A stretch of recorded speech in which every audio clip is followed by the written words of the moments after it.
श्री गणेशाय नमः। जय श्री कृष्ण। अब कहते हैं,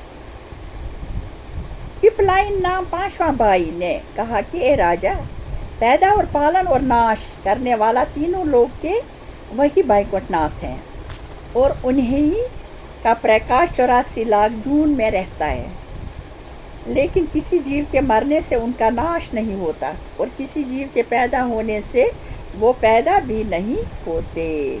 वो अविनाशी पुरुष अपने तेज से प्रकाशित रहकर सदा एक तरह पर सब बस में मिले और सब से अलग रहते हैं और सब जीवन में चलने और फिरने की सामर्थ्य और आदमी को भली और बुरी बात का ज्ञान उन्हीं की शक्ति से होता है और उनका प्रकाश किसी को दिखलाई नहीं देता और हाथ से भी पकड़ाई नहीं देता और इसी तरह हृदय में छुपा रहता है।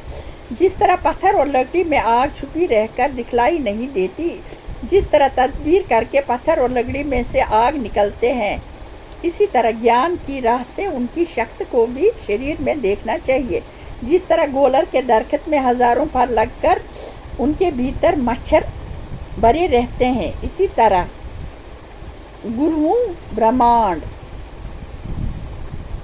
परमेश्वर की रूहें करोड़ों ब्रह्मांड परमेश्वर की रूहों में बंधे रहते हैं और सब जीवन का पालन वही करते हैं।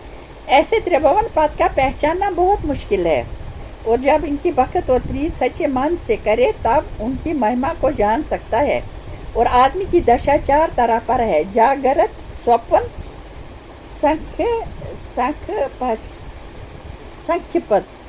तृतीया जागृत जागने और स्वप्न सो जाने को कहते हैं और संक्षिप्त उसको समझना चाहिए जिस तरह किसी आदमी नींद से उठकर कहता है कि हम ऐसा सोए कि न जागते थे न नींद में बेहोश होकर सोते थे। और तृतीया इसको कहते हैं जैसे परमेश्वर के ध्यान में लीन होकर बैठा रहे और अपने तन और बिस्तर की कुछ सुध न रखे और चारों अवस्था में परमेश्वर का प्रकाश शरीर में रहता है और उन्हीं की शक्ति से सब अच्छे बुरे काम आदमी करता है। और ये बात इस तरह समझना चाहिए कि जब परमेश्वर अपना प्रकाश बदन से खींच लेते हैं तब वो मर जाता है और इसी से कोई काम नहीं हो सकता। और जो कोई ये कहे कि परमेश्वर सब जगह मौजूद है तो दिखलाई क्यों नहीं देते, उसको ये जवाब देना चाहिए कि मूर्ख को दिखलाई नहीं देता और ज्ञानी से वो छुपा नहीं रहता। जय हो। आज एकादशी है।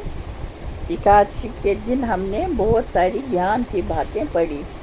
हे भगवान, अपने चरणों में बसा रख। भगवान क्षमा कर।